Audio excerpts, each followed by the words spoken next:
Wow, so I've been chasing this thing for about 2 weeks, and one of the things that I didn't think was bad because I recently changed it maybe about a year ago was my issue. It was the spark plug wire. So definitely don't miss a step when it comes to tracking down what you think is wrong.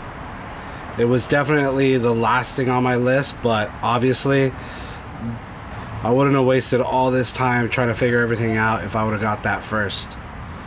Lesson learned. Here's kind of what I went through to kind of figure out what I was dealing with. Hopefully this helps one of you guys out.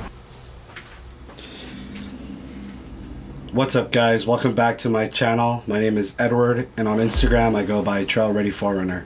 Alright, so in this video I go over the process I took to figure out why I was getting a misfire in cylinder 6 and the long process I took to figure it out. So I'm going to go over the couple of things that I noticed before the check engine light came on and the issue bothered me enough to where I stopped driving the car. So one thing I did notice was every morning when I would start the car, when I would throw it in reverse, the car would almost like stutter for a couple of seconds and then it would idle properly. After that, I would pull out of my driveway, throw it into drive, and it would still stutter. That's when the check engine light came on and I knew it was something a little bit bigger. So this issue can be caused by multiple things. So you need to check your spark plugs, spark plug wires, coil pack, fuel injectors, your mass flow air sensor in your intake,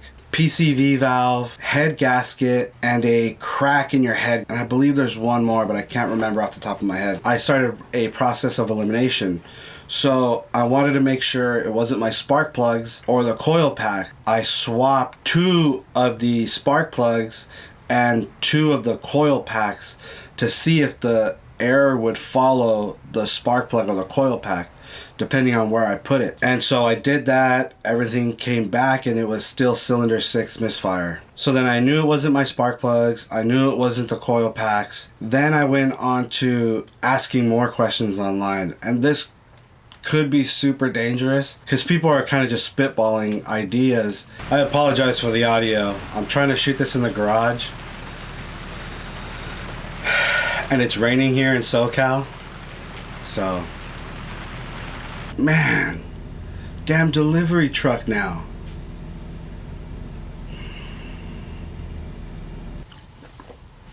And we're back. God, that delivery took forever.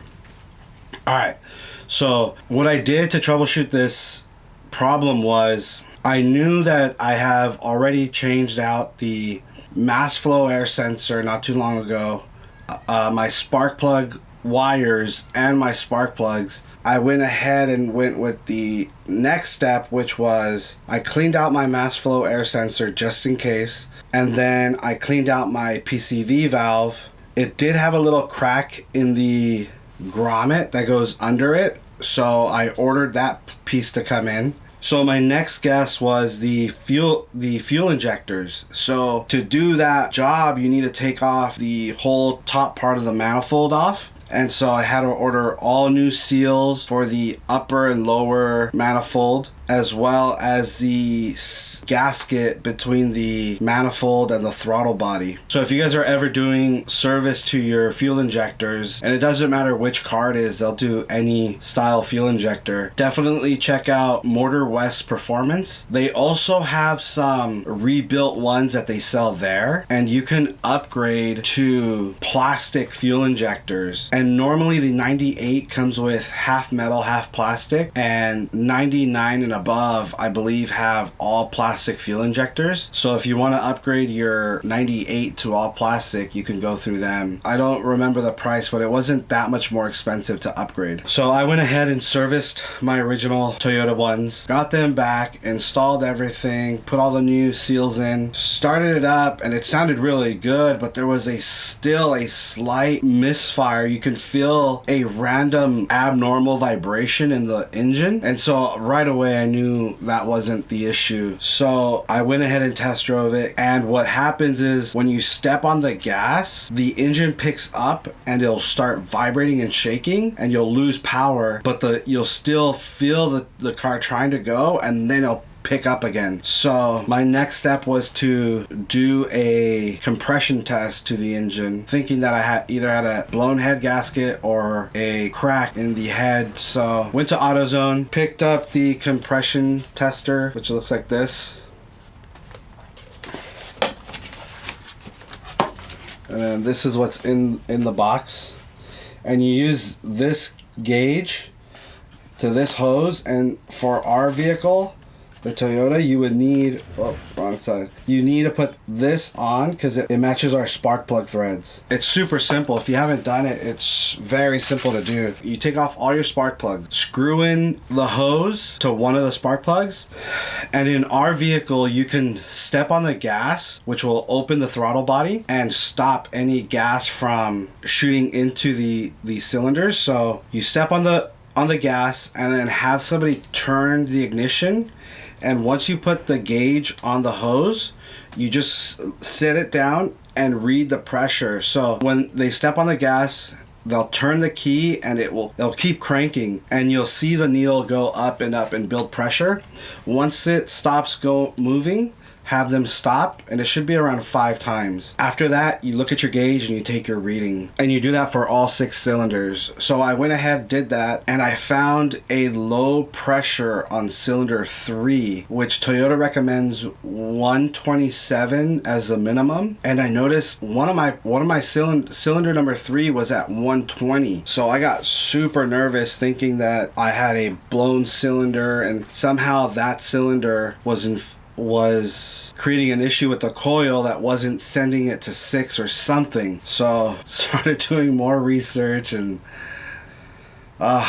became a big headache. But one issue that I have is that my Odyssey battery is actually going bad. I need to get it replaced, but 4-Wheel Parts doesn't have them in stock, and they won't do an exchange for me because they're like 3 months out. So what I'm doing is topping off the battery every once in a while. So my readings weren't accurate because the battery didn't have enough power to crank the engine properly. Next day, I go out and I do a wet test. And a wet test is when you put a little bit of motor oil inside the cylinder, just a couple of drops, to seal the piston head. It seals off any imperfections that it has. And I did it again, and the reading just jumped. But overnight, I had the battery on the battery tender so that it would recharge. That gauge went up all the way to like 300 psi. The cylinder, I think, is fine.